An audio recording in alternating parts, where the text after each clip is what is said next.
নমস্কাৰ মৰমৰ ছাত্ৰীসকল, তোমালোক কেনে আছা? আগৰ সকলোৱে ভালে আছা? যিসকল ছাত্ৰ ছাত্ৰী 2026 বৰ্ষৰ মেট্ৰিক পৰীক্ষা দিবলৈ সাজু হৈছে, আজি আমি সিহঁতৰ মাজত লৈ আহিছোঁ অসমীয়া সাহিত্য চয়নিকা। আজি আমি এই পাঠটিৰ পৰা এই ছাবজেক্টখনৰ পৰা তোমালোকক কেইটামান গুৰুত্বপূৰ্ণ আৰু ইম্পৰ্টেণ্ট কুৱেশ্যন দেখাই যাম, যিকেইটা কুৱেশ্যন তোমালোকৰ 2026 বৰ্ষৰ মেট্ৰিক পৰীক্ষা 100% কমন থাকিবলৈ সম্ভাৱনা আছে। চ' ছাত্ৰীসকল, তোমালোকে ভিডিঅ'টো স্কিপ নকৰাকৈ প্ৰথম পৰা শেষলৈকে মনোযোগেৰে চাই যাবা। আৰু যিসকল ছাত্ৰ ছাত্ৰী ভিডিঅ'টো নতুনকৈ আহিছে, চেনেলটো ছাবস্ক্ৰাইব কৰি ৰাখিবা, ভিডিঅ'টো শ্বেয়াৰ কৰি দিবা আৰু এটা লাইক কৰি দিবা। আৰু কমেণ্টত জনাই দিবা এনেধৰণৰ ভিডিঅ'বোৰ পাই থাকিবলৈ হ'লে। চ' ছাত্ৰীসকল, আমি দেৰি নকৰি ভিডিঅ'টো আৰম্ভ কৰোঁ। এতিয়া আমি আহিলোঁ সূচীপত্ৰত পদ্যাংশ এতিয়ালৈকে শেষ হোৱা নাই। আজি আমি পদ্যাংশ পৰা তোমালোকৰ মোৰ 4 নম্বৰ যিটো তোমালোকৰ পাঠ আছে, মই অসমীয়া, পাঠটিৰ লেখক হ'ল সৈয়দ আব্দুল মালিক। আজি আমি এই পাঠটিৰ পৰা তোমালোকক কমন কুৱেশ্যনবিলাক দেখাই যাম। তোমালোকে ভালদৰে চাই যাবা, মনোযোগেৰে চাই যাবা, আৰু সেইকেইটা তোমালোকে মুখস্থ কৰিবা, আৰু সেইকেইটাৰ মাজৰ পৰা তোমালোকৰ 2026 বৰ্ষৰ মেট্ৰিক পৰীক্ষা 100% কমন থাকিব। চ' ছাত্ৰীসকল, তোমালোকে ভিডিঅ'টো মনোযোগেৰে চাই যোৱা। এতিয়া চোৱা তোমালোকৰ পৃষ্ঠা নম্বৰ 17, ইয়াত দিয়া আছে কবিৰ পৰিচয়, সৈয়দ আব্দুল মালিকৰ পৰিচয়। ইয়াত তোমালোকৰ শ্বৰ্ট কুৱেশ্যনবিলাকো সোমাই আছে, আৰু এইটো তোমালোকৰ কবিৰ পৰিচয় যিটো 5 মাৰ্কৰ কাৰণে আহে বা 4 মাৰ্কৰ কাৰণে আহে, এইটো বহুত ইম্পৰ্টেণ্ট হয়। তোমালোকে এইটো ৰিভাইজ দি ল'বা আৰু মুখস্থ কৰি ল'বা। ইয়াত জন্ম তাৰিখ উল্লেখ কৰা আছে, ক'ত জন্ম হৈছে তাৰ চব উল্লেখ কৰা আছে। তোমালোকে এইটো ভালদৰে চাই ল'বা আৰু এইটো মুখস্থ কৰি ল'বা। পাছত যোৱা পাঠবোধ, মানে কবিতাটোৰ সাৰাংশ বা মূল ভাৱ লিখা। তেনেহ'লে তোমালোকে এইটো লিখিবা। এইটো বহুত ইম্পৰ্টেণ্ট হয়, এইটো 4 মাৰ্কৰ কাৰণে তোমালোকে এইটো ভালদৰে চাই ল'বা, এইটো মুখস্থ কৰি ল'বা, ৰিভাইজ দি ল'বা। তোমালোকে এই দুটা বহুত ইম্পৰ্টেণ্ট হয় কুৱেশ্যন, তোমালোকে ইয়াৰ পৰা এই দুটা শিকিবা। পাছত পৃষ্ঠা নম্বৰ 18 চোৱা, তোমালোকে শব্দ আৰু টোকা দিয়া আছে, ইয়াৰ পৰা শিকিবা তোমালোকে অনিৰুদ্ধ, কাৰেংঘৰ, জাতিস্কৰ, দীপ্ত, দীপ্ত, কিবা নদীৰ বালিত, বৰাহোন, চেকুৰীয়া, এইটো শিকিবা ইয়াৰ পৰা। পাছত তোমালোকে আহি যোৱা পৃষ্ঠা নম্বৰ 19 দিয়া আছে, ইয়াৰ পৰা শিকিবা তোমালোকে পোৱাল ভৰা দলঙত, জাংফাই, বটিয়নি, বুৰ, পাছত শিকিবা ৰাজ অন্তপুৰ। ইয়াৰ পৰা এইকেইটা কুৱেশ্যন তোমালোকে শিকিবা, শব্দ আৰু টোকা ইয়াৰ পৰা এইকেইটা শিকিবা, মই যিকেইটা কৈছোঁ, আৰু এইকেইটাৰ মাজৰ পৰা তোমালোকৰ পৰীক্ষাত 100% কমন থাকিব।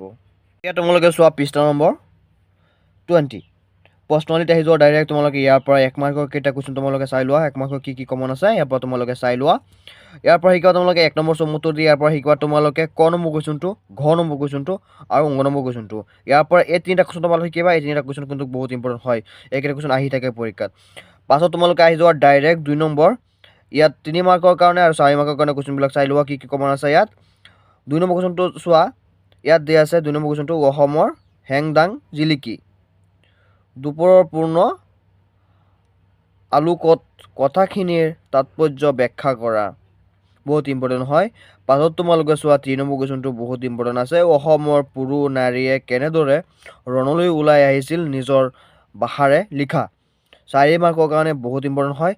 পাছত আহি যোৱা তোমালোকৰ 6 নম্বৰ কুৱেশ্যনটো যিটো আছে, কবি সৈয়দ আব্দুল মালিকৰ চমু পৰিচয় দিয়া, মই প্ৰথমতে দেখাই আহিছোঁ, বহুত ইম্পৰ্টেণ্ট 4 মাৰ্কৰ কাৰণে।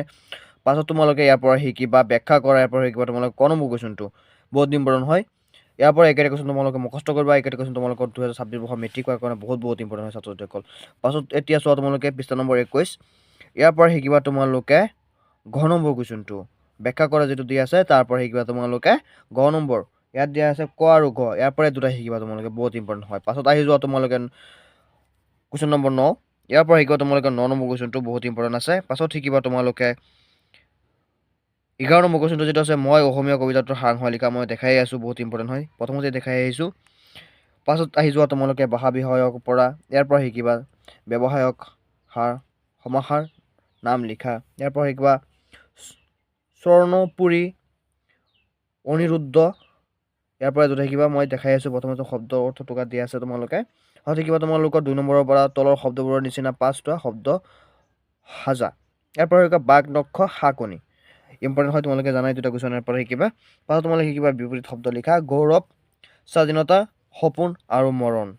ইয়াৰ পৰা এইকেইটা কুৱেশ্যন তোমালোকে শিকিবা ছাত্ৰসকল। মই যিকেইটা কুৱেশ্যন তোমালোকক কৈ আহিছোঁ আৰু যিকেইটা কুৱেশ্যন তোমালোকক গাই দিছোঁ, সেইকেইটা কুৱেশ্যন তোমালোকে মুখস্থ কৰিবা, সেইকেইটা কুৱেশ্যন তোমালোকে ভালদৰে মুখস্থ কৰিবা, আৰু সেইকেইটা কুৱেশ্যনৰ পৰা তোমালোকৰ 2026 মেট্ৰিক পৰীক্ষাত 100% কমন থাকিব।